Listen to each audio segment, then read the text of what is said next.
Hi friends, welcome to Happy Kids India. Thanks for joining the Python training with me. This is the fourth live session in our Python live training series. In the last few weeks, we learned Python input-output statements and various operators, arithmetic operators, logical operators, comparison operators, etc. And we have also learned typecasting, converting string to int, string to float, etc. And we can also convert from integer or float to string. And we have also seen the output formatting. We have also seen the arithmetic and string functions. For example, round, ceil, floor, etc. And string functions, upper, lower, title, strip, split, etc. And we have also seen the if condition and for loop. In this live session, we are going to learn what is the difference between for and while loop, and we are also going to see what are the arrays in Python. We have already seen the lists, right? So lists are not the only type of arrays in Python. In Python, there are various types of arrays like range, list, set, dictionary, tuple, etc. We will see some of them and the operations on these arrays. We will also see how to format the float variables, and we will see map function, the id function. We will also see multi-line output commands and multi-line comments. Before moving into the practical session, if you are new to this channel, please click on the subscribe button and do not forget to press the bell icon so that you will get notifications. We have already seen the input function. Let us see a variation in input statement. Here, for example, input, and we can also give the message enter a number, and let us print that value, and let us also print the type of that value. Here I am entering a number. So here you can see it is printing as string. Although we entered a number, it is printing as a string. We have already seen this. We have also seen the typecasting, right? Here we will see inputting the multiple numbers a comma b comma c. Enter three numbers and let us print all this a comma b comma c. So I'm entering three numbers. When we are inputting multiple variables, we have to use the split function. It's a string function we have already seen in the last session. So input returns a string, right? So split is a function on the string. So it splits into three values. So three numbers. It is printing three numbers, but it is still saying it is string. I use a type of A. Even if you use type of B, type of C, everything will be considered as string.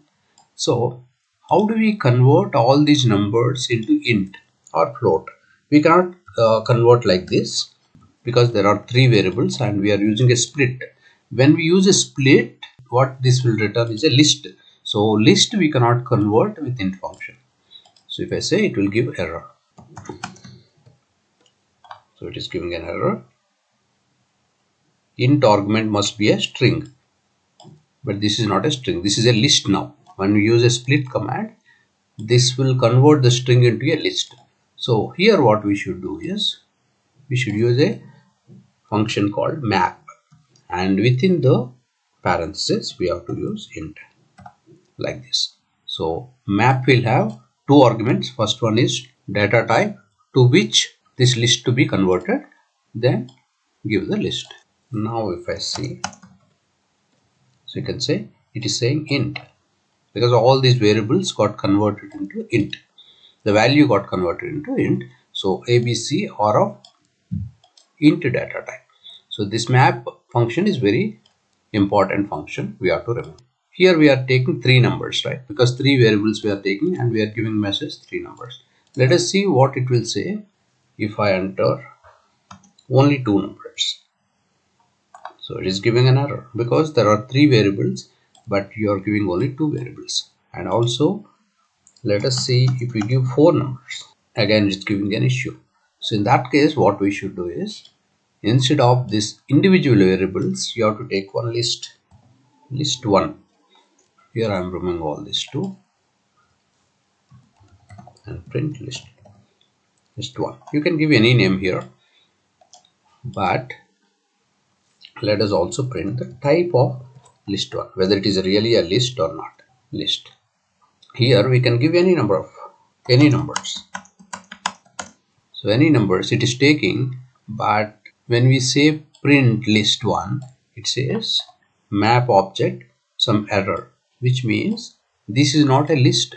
This is not taken as a list, because when you use a map function, what it will return is not a list.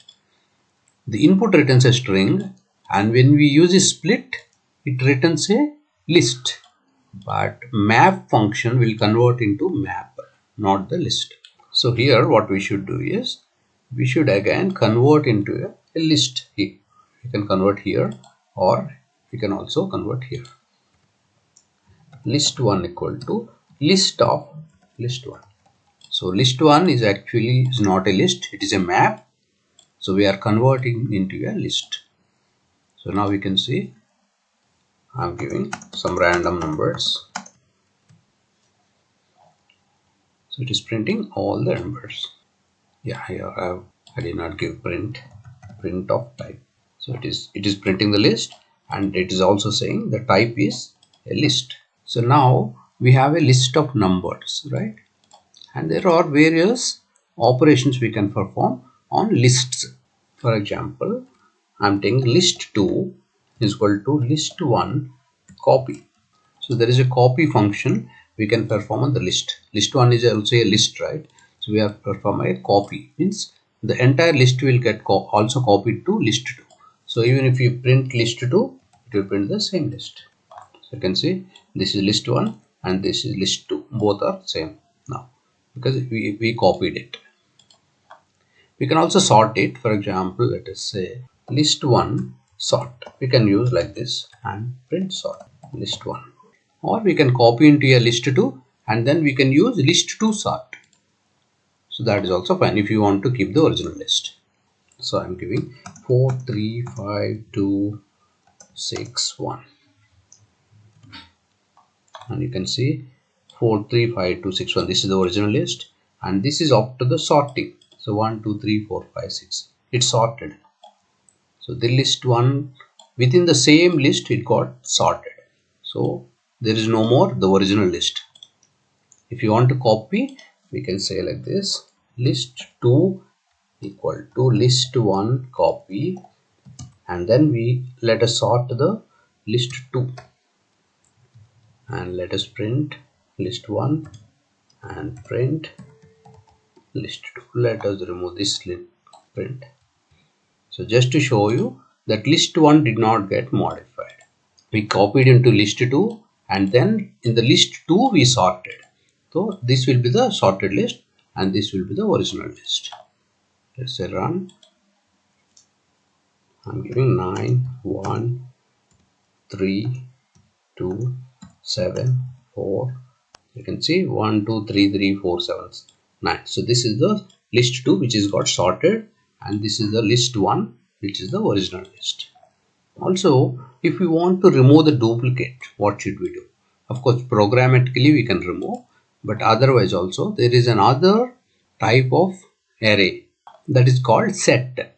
Let us say set1 equal to set of list 1. So let us print list 1 and let us also print set1. So you can see this one 4 3 5 2 6 1 and this one is 1 2 3 4 5 6. But this set not always sorts it, but it will remove the duplicate numbers. For example, let us give some duplicate number. Here I am giving 1 3 1 2 3 1 4 3 2 1. So this is the original list and this is a set. Set removed all the duplicate numbers. Here you can observe set1 equal to set of list. So we are converting the list into a set and we are printing the set. So this will remove the duplicate numbers, and let us give some different numbers: 345, 11, 34, 5, 6, 7, 5, 4, 42, 3, 5, 1, 1, 11, 34, 345, 675, 3, 5. So you can see here the duplicates got removed, but the list did not get sorted.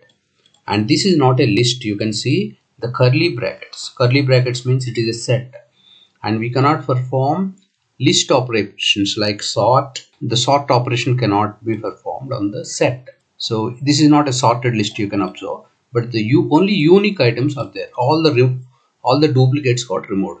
Here you can say 1 1 multiple times is there, but only 1 1 is there. Similarly 11 11, but here only 1 11 is there. Similarly 34 34, 3 3, 5 5. There are so many duplicates in the original list, but here all the duplicates got removed. Only the unique values are listed. Now we want to sort it. So let us do the sorting. Here what we should do, so even before converting, we should sort it. List 1 sort. So the list 1 got sorted and then it is converted to set. Then the list will be sorted list as well as the duplicates will get removed. Let us see. 3 4 3 2 1 2 3 5 3 1 1 1 2 2 3 3. This is a sorted list because we sorted it. The list got sorted. This is not the original list because we sorted within the list 1 itself. This is a sorted list and this is the unique list.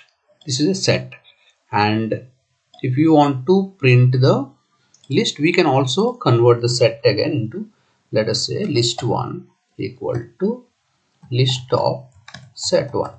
The set 1 again we can convert into list, but this time it will only have these numbers, only unique numbers and sorted numbers. Let us print again. Print list 1. 3 4 2 3 1 3 1 2 4 5 3 2 1. So you can see, so this got converted. Now we can see the square brackets. This is a set we converted into list. There are two functions. List function can be used to convert anything to a list. Similarly, set function can be used to convert anything to a set. And on the list you can perform sort function, copy function, etc. There are so many other functions you can learn, but once you learn the basics, you will be able to refer and learn other things. So we have seen some list functions and we have also seen the sets. So let us see the set separately. For example, set 1.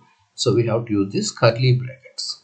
So I am saying 1 3 2 2 4 3 2 5 3 6 2 1 2 4 3 2. Try to print the set 1. So what it will do, it will remove the duplicates. The set will never keep the duplicates. So whatever the duplicate numbers are there, it will remove, only it will print the unique numbers. And let us see, can we use indexing on the set 1? For example, set 1 of 0. Can we print like this? So it's not possible. We cannot print set 1 of 0. We can't even use this one. Let us try with curly brackets. No. So this is not working. The set cannot be printed with indexing.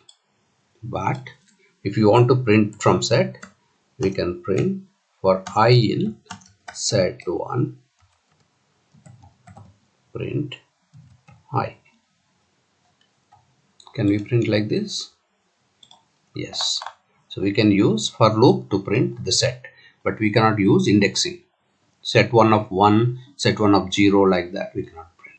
This is the operations on sets. So there are so many types of arrays. For example, range is there, list we have seen, range also we have seen in for loops, we have seen set now, and there are other things like tuple and dictionary. We will see in the coming session, but now we will see other things. So for example, let us also see range. For example, r equal to range 5. Print r. Can we print the range like this? So what is range 5 means? It is 0 to 4. We have already seen in the for loop. So can we print like this? Let us see. So we can print, but it will not print 0 to 4. It will print just like this. R is a range of 0 to 5. That's nothing but 0 to 4. So how to print individual elements of range again? Again only for loop. For I in range 5. Print I. We can also use space as a separator. So you can see 0, 1, 2, 3, 4. Here let us say instead of this R, we can also say, because R is a range, right? So we can print like this, and if we say 1, it will be 1 to 4. Let me give 9 and give step 2. So it will print 0 to 8, but it will skip one value. Like after 1, 2 is not printed, 3, then 4 is not printed, 5, 6 is not printed, 7, 8 is not printed. The next value is 9, so it will not come to 9. 9 means 0 to 8, but we have given 1, that means 1 to 8. So 9 will not be in the range. So this is about range.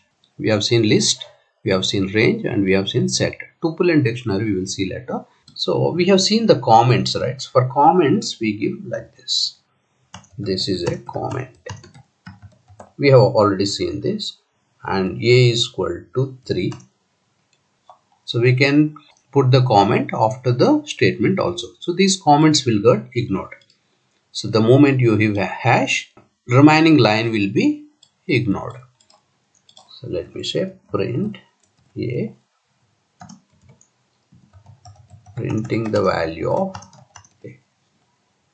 So you can see a got assigned 3 and it is printing 3, but all these comments are ignored. Similarly, we can also use multi-line comments. So for example, we can use triple quotes, double quotes or single quotes, but 3 quotes. This is a, see, now it is taking everything as a comment. The color got changed. So we have to close like this. This is a multi-line comment to show you assignment and printing a value, something like that. So multi-line comments, so all these comments will get ignored. When we are using multi-line comment, we have to use either double quotes or single quotes. Again, we have to close it with the same thing. If we use single quotes, here also we have to use single quotes. So this is a single line comment and this is a multi-line comment. This is one aspect. And second thing, within the print we have seen, within double quotes, whatever we give will get printed. So here also we can use triple quotes. So single quotes I am using here. Let us use it. Here 1 mango, 2 guava, 3 grape. Choose your favorite fruit. We are just giving some message, but this time it is a multi-line message. You can see this will not get ignored because we are using within the print function. So multi-line output within the same print statement. We can use like this. We can also use double quotes. If you use double quotes here, here also you have to use double quotes. Let us see some more function. Let me say I equal to 45. It's a value and I'm printing print a. We know this.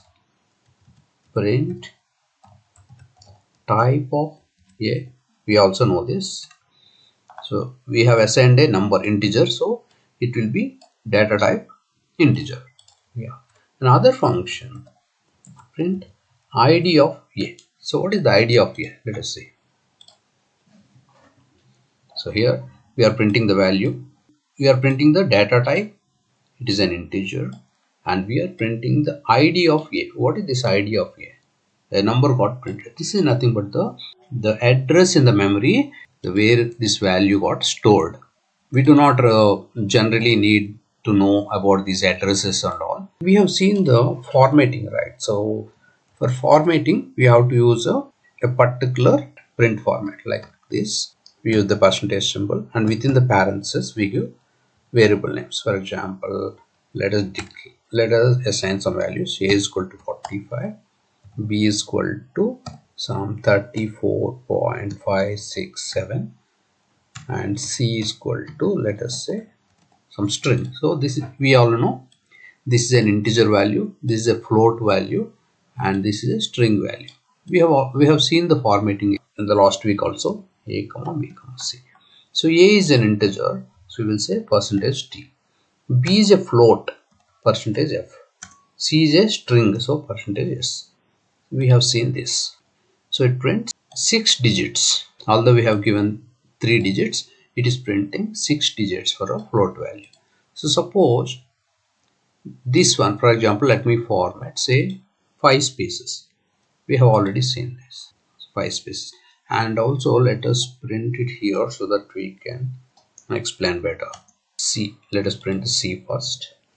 Suppose if we give 15 spaces for the name, let us.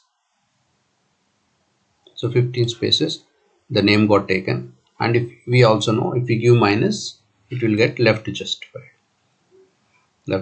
within the 15 spaces. And this we gave 5D, so 5 spaces it will take for this number. And for this one we have not given any size, so let us give, for example, the 5 spaces, or let us say 6 spaces, and see although we gave 6 spaces, it is not changing. This is because we have to give how many decimal points we want. The 6 is the total space, and then you give dot and say, for example, 2. Now what will happen? So after the decimal point 2 and the total is 6. It's not 6 before the decimal point. The 6 is total. So from here, okay? So 1, 2, 3, 4, 5 and 6. And this space we have already given this space. So this is the space. So 6 is the total size. 0.2 means 2 digits after the decimal point. So now let us learn. Let us see what is the difference between for loop and while loop. What the for loop does is, for example, when we say for I in range 5 means 0 to 4, we all know. That means the I value will get assigned 0 initially, and then the condition it will check whether the I value is 5 or not, because we have given the range 5. So initially it is 0, so it is I is less than 5, that means true. So it will execute the block of statements.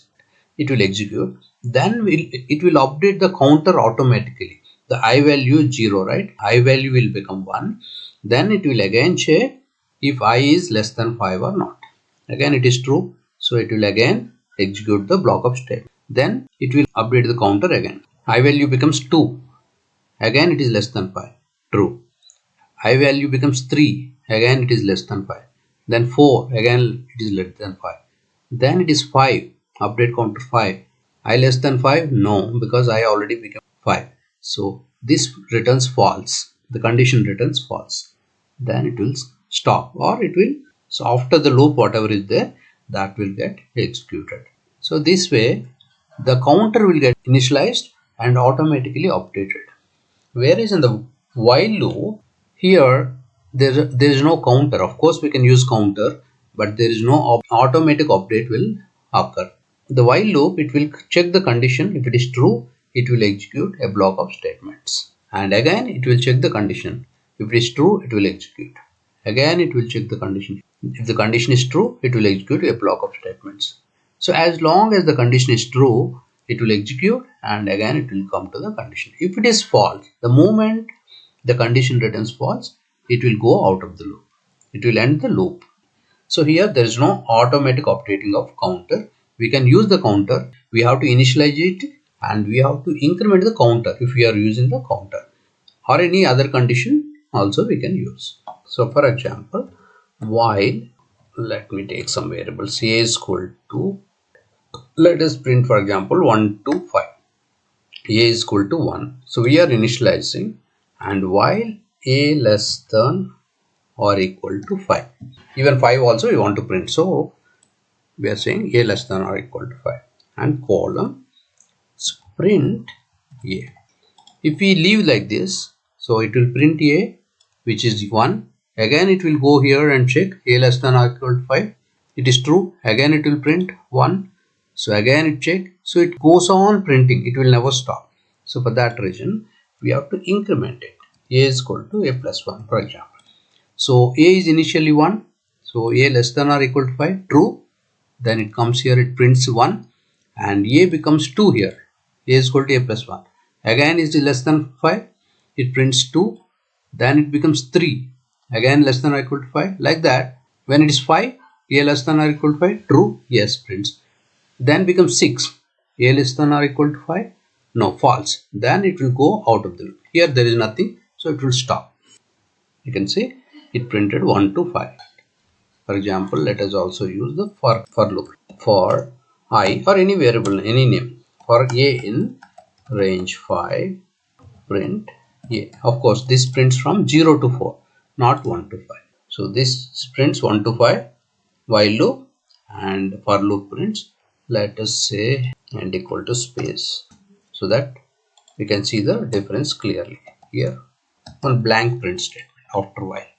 You can see while loop is printing 1 to 5 and for loop is printing 0 to 4. If you want to print 1 to 5, we have to give 1 comma 6, that is 1 to 5. So both prints 1 to 5 now. Various conditions we can use in while. For example, we have already seen 1 means true, right? While 1, print hello world. So how many times this will print? 1 means always true, right? So it keeps on printing, it will never stop. You can see it keeps on printing, it never stops. We have to stop it. We should not give like this. If we are giving like this, we should use a break statement. For example, break. So what it will, how many times it will print now? It will print once and then break the loop. So only once. So whenever we want to break out of the loop, we can use break, and break can be used in for loop also, for loop and while loop. So let us say name equal to let us give a list: Krishna, Satvik, John, Salim. So 4 names we give. Here we have to use the index, right? So I is equal to 0, while we can use the condition like I less than 4, colon, print name of I. Of course we have to increment, we are stopping it. So I value we have to increment, because in for loop it will not get incremented. So I am giving like this. So it prints all the 4. It prints from name of 0, name of 1, name of 2, name of 3. When it's 4, it will come out of the loop. We can also print like this: for name of I equal to John, break. We need to give the indentation. Print name of I.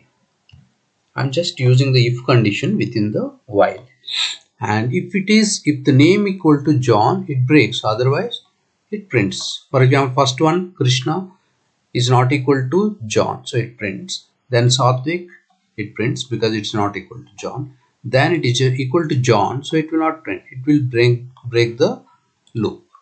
Yeah, we did not increment I value, right? So I is equal to I plus 1. So you can see Krishna and Satvik got printed. The moment it is equal to John, it executed break and it came out of the loop. So for example, let us print out of the loop. So without indentation, this is out of loop, just some message.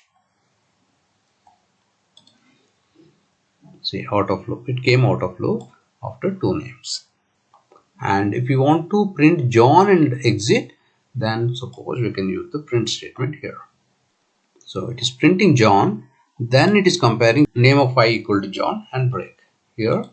So it is printing John, and after John it is breaking the loop. See, we can also say while true, for example. While true means it will execute always, but here we are giving a break, so it will break after John anyway. So Krishna, Jati and John. If you don't give this break, it will keep on executing and it will give an error because name of 4 will not be there. This is name of 0, the name of 1, name of 2, name of 3. So let us remove, for example, this break. It will give an error and come out of. Let us see. See, here itself it is saying, so it printed all the 4 names and name of 4 is not there. So list index out of range. Although it should execute always, it cannot print name of 4, right? Because name of 4 is not there. So it is coming out of it. So then we can also compare like this. If I equal to len of name, it's a name only, right? Name, then break. We can also do like this. We are using the true, means this loop will run always, but here we are comparing with len of name. So len of name will be 4, right? So 3 is printed, then it will become 4, and if it is 4, it will come out of the loop, break. So like this also we can use. Let us see another statement called continue in loops. For I in names, I is not a letter, it's a variable name. Okay. For example, let us say for name in names. Anything we can use, any variable name. Print name. We know this will print each name, and let us use if name equal to John column. We have seen break. Another statement called continue. So what it will do? Let us take the print after this. So if name equal to John, continue means it will not come here. So otherwise it will print the name, but if name is equal to John, it will go to the loop. It will do the increment, come again. So let us see what it will do. What it will do, it will skip printing John. For each name, if it is Krishna, this condition is false, it prints Krishna. When it is Satvik, this condition is false, it prints Satvik. When it is John, this condition is true, so it continue, means it will go to the next item in the loop. It comes with Salim. So this is false, so it prints Salim. So it will simply skip printing John. So this is another feature called continue. If you want to skip something, we can use this continue. Similarly, there is another statement called pass. Pass means it simply does not do anything. So it skips for each item, but it does not do anything. So we don't even have to use the list for this. For example, like for I in range 100, it will just take some time to update the counter 100 times, but it will not do anything. Pass means it will simply pass the loop. So this generally we don't need it. If we really want to pass time in between, we can use some other commands like time.sleep for so many seconds or so many milliseconds. We can use that. Those things we can learn later. If you are new to this channel, please subscribe and press bell icon so that you will get notification. Thank you so much.